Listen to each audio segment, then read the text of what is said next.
Y'all, this was hands down one of, if not the biggest sow swells I've ever seen here that was pumping. For it to be that size, straight offshore and firing is about as rare as it gets, and it was going off.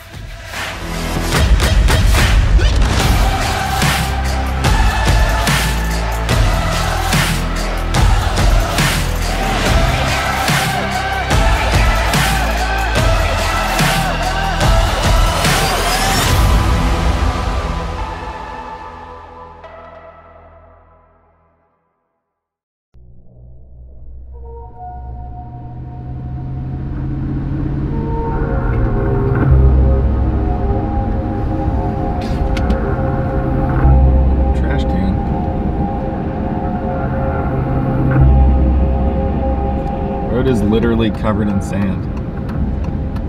That's crazy.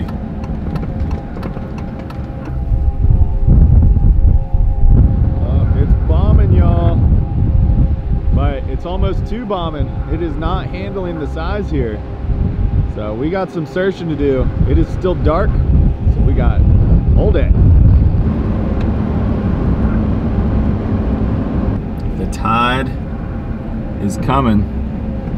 So when we get these hard west winds, this is just like the last episode, it pushes the sound tide up in here. So if it blows any harder than it is right now, we're gonna have some issues.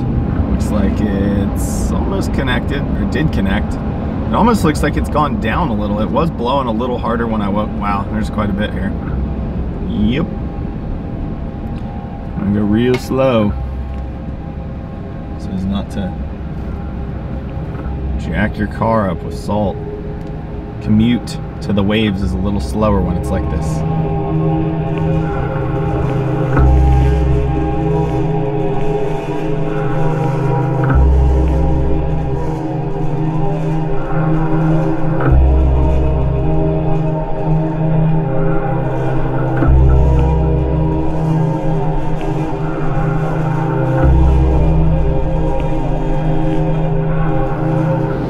Smaller one. Still bombing. Oh my gosh. That's the one you want.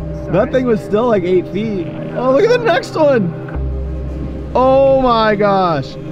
Every set is hitting right there. Look at this one over to the side. Holy cow. That was a bomb.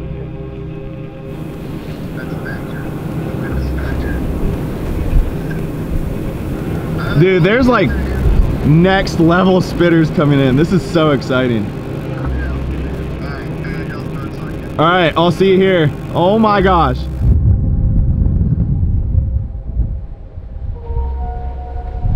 Yo, can you hear me? Sorry, I was like in the middle of trying to film a whip. Dude, the longer I sit here, the more firing it is. Oh my gosh. I've seen like 10-point rides. Well, y'all, this morning, first few spots we checked, Swell was overloading this places, wasn't handling. We came here, I heard up the road is overloaded, and here is just absolutely firing. Nothing more to say. It's like 8 to 10 feet, some double overhead sets, howling 25 to 30 to 35 mile an hour offshore winds. Not sure how we're gonna ride it. We're gonna try. I'm gonna ride a 6.4. Oh my gosh, Jeffrey's on his way. There's some flooding going on in Rodanthe, so it's gonna take him a bit to get here. Some other guys coming. Here's to hoping we get some. So let's go. There's nothing more to say. It's firing. Oh my gosh. Oh my gosh. It's firing. I feel so unprepared. I was so excited for the waves. I thought you were gonna take longer. I'm blowing it. I should be ripping. I don't want to paddle out now. Oh. Oh my god. Oh my god.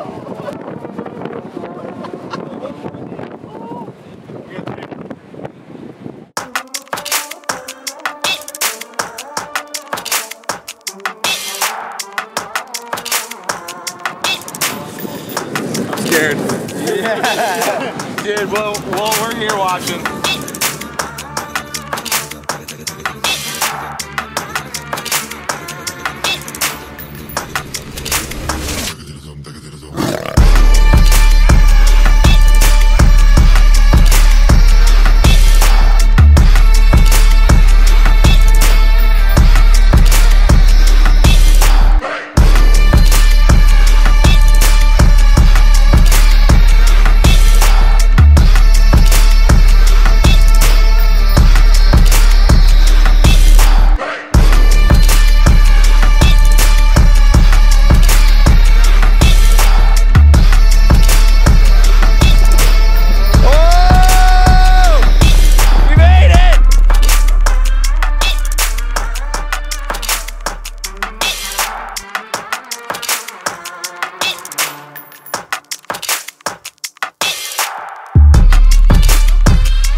Uh-oh.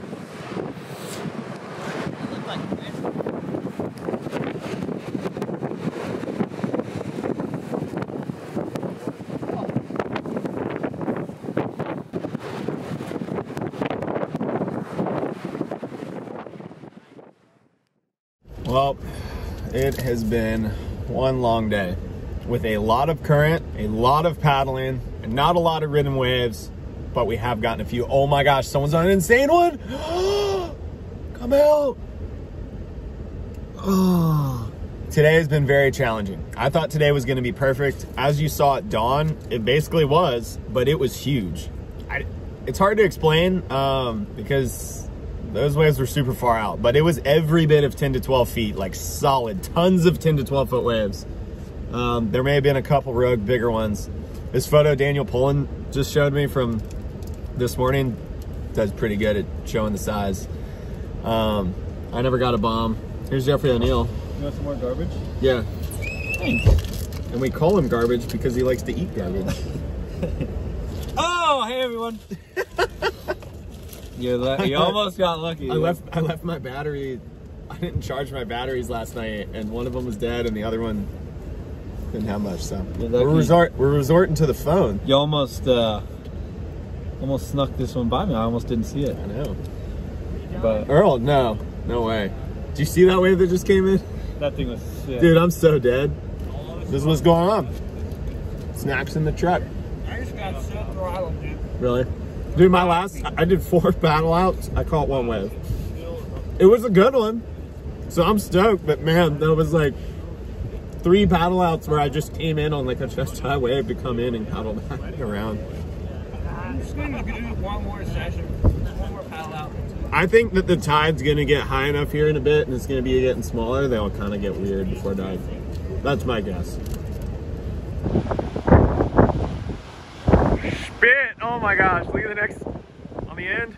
Is it gonna have a corner? Oh my god! Oh no! Good night. Anyway, sorry, a few people came up. We're chatting. Yeah, so it has been very challenging. It was bombing this morning. The current was raging. I'm not gonna try and, oh my gosh, someone just ate it. I'm not gonna try and rap out about everything right now, but just hydrating, eating beef sticks, Fig Newton bars, Power Crunch. I've been actually using these too. These liquid IVs. Put these in some water, get some electrolytes back in me. But I am absolutely torched. I mean, my last surf this morning, took a little break, paddled back out, did 4 drifts, caught 1 good wave. It was a lot of work, but love it. And there's still some beautiful waves coming in. I mean, you could paddle out there and just luck into like an absolute gem. And because of that, it's like, we're gonna go do it again.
Well, that's all she wrote. The swell is fading. There's actually still some sets, but the tide's so high, it's not really breaking much anymore.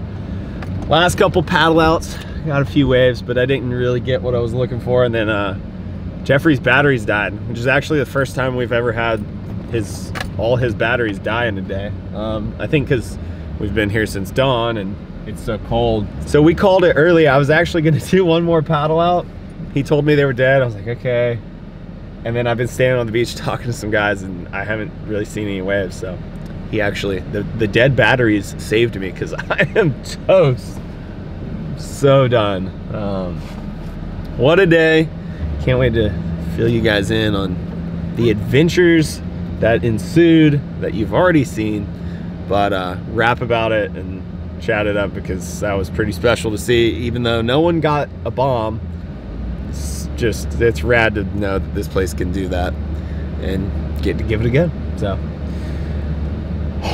it's time to go get a hot shower, see Casey and the kids, get some dinner, and come back to life.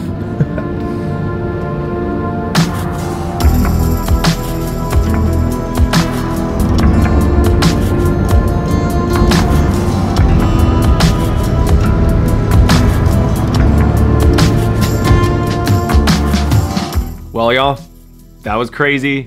And I think after thinking back to some of the waves I saw going through the footage, I can safely say that was one of, if not the biggest, craziest south swells I've ever seen here. You know, it's not abnormal at all for a northeast swell or an east swell to be that big, but for a south swell to be that big, one, our south swells don't have much fetch to them, and two, they have to cross over the Diamond Shoals. So, you know, sometimes you'll see 15-foot buoy readings and it's only like a foot overhead. And to wake up that morning, see the Diamond Shoals buoy still near 20 feet, the buoy's off of us around 15 feet, straight south, like, that's pretty crazy. We don't get that really ever.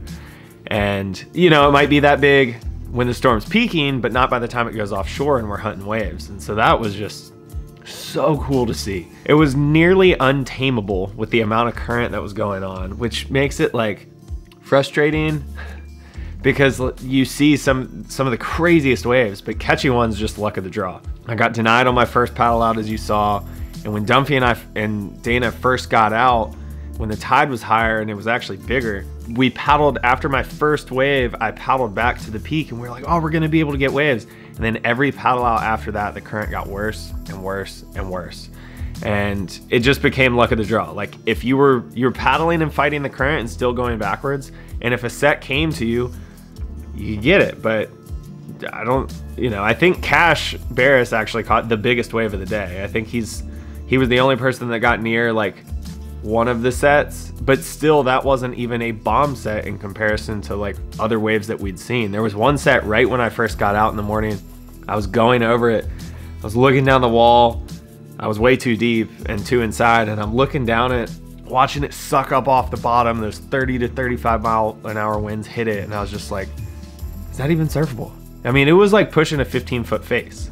There was probably a handful of sets, at least that morning, first thing in the morning, that were over double overhead. They were huge, and no one got them, and no one was near them. So unfortunately, there's no frames to compare it to. But you saw Daniel's photo, and that I think gave like the best representation to size of what was going on that morning. It was so special. It is a bummer to have not gotten a chance at one of those real big ones. Like the set waves that I caught were like medium set waves, basically. There's always something left on the table here as far as these swells go and what is attainable and what, you know, someday somebody could ride one of those and it'll be insane. You know, as far as waves go that people caught, there weren't a ton of great waves ridden throughout the whole day. There was less than 10 of us who were trying to surf through the early part of the morning when it was big. And so with few people out there, few opportunities, there just weren't many waves ridden, and there weren't really many waves made. And then as it got smaller later in the morning and through the day and more guys started coming out, more waves were ridden. But yeah, I mean, I think like Michael Dunphy and Nick Rupp probably racked up the most legit ones. And so that was cool to see. And Cash paddling the biggest one. he went down on it because he was so late and under the lip, and as he was taking off, the wind got under his board and his fins released. But that was a bomb. It was so sick that he was there and was able to give it a try.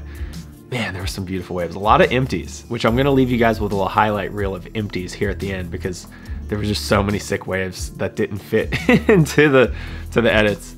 And I just love watching them. Oh, it was so hard, one, to get out. We were having to go so far up the beach, and the water was surging over the bar. You like couldn't get onto the bar.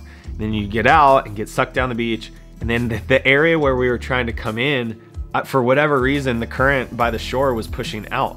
So you couldn't get out, and then you had to fight the current the whole time. And while you're fighting the current, the wind and the rip on the bar is pulling you out. So not only are you trying to fight the current like up and down the shore, you're also trying to stay in and out, or stay in as it's pushing you out. And then by the time you go past like where we were surfing and try to come in by the beach, the current was ripping out. And so it was like, there was just never a moment where you weren't paddling and you were chilling. It was so exhausting, especially like each session as I'd get tired. Even there at the end of the day, it's like I was trying to come in and the rip was pulling me out and I couldn't get in. I was so defeated mentally and physically.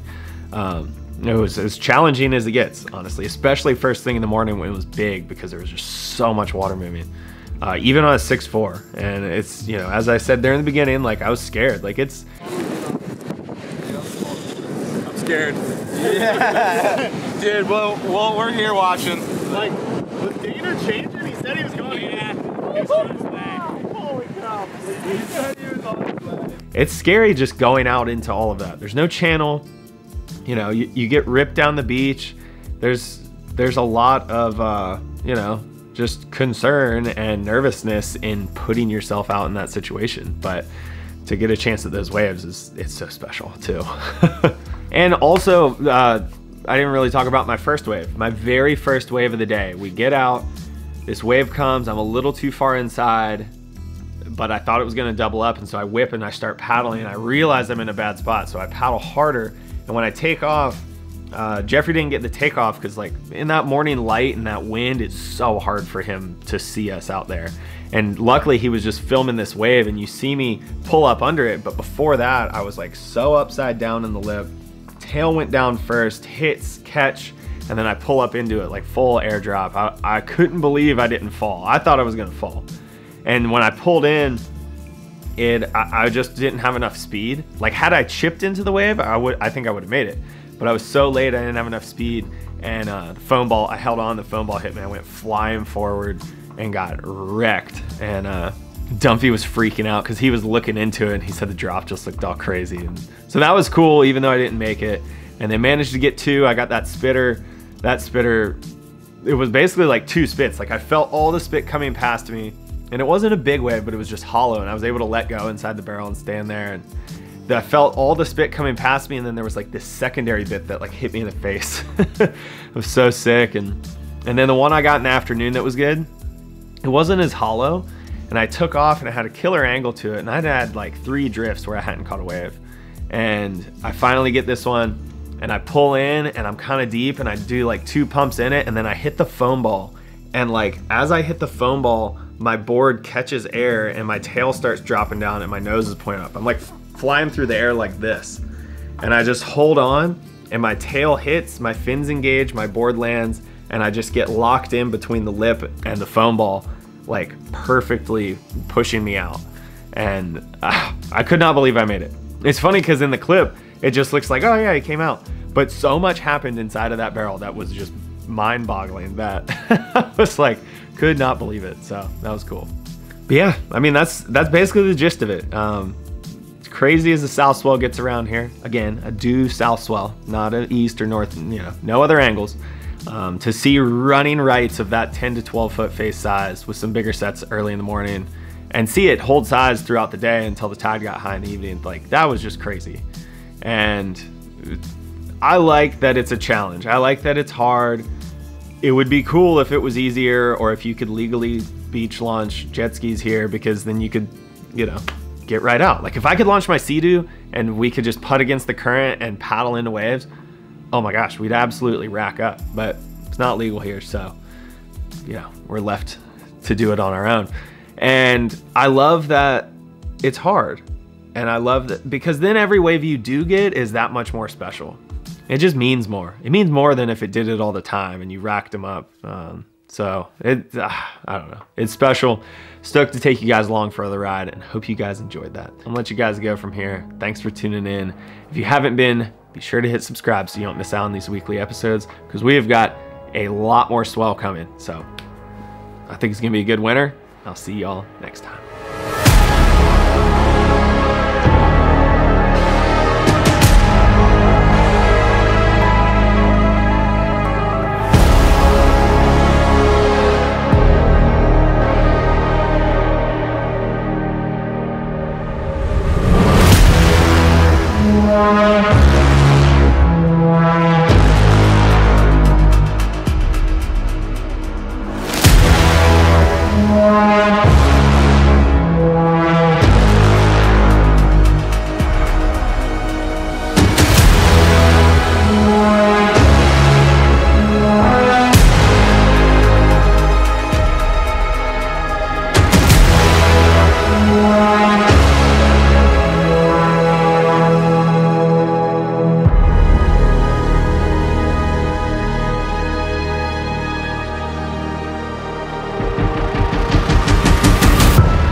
Oh! You made it!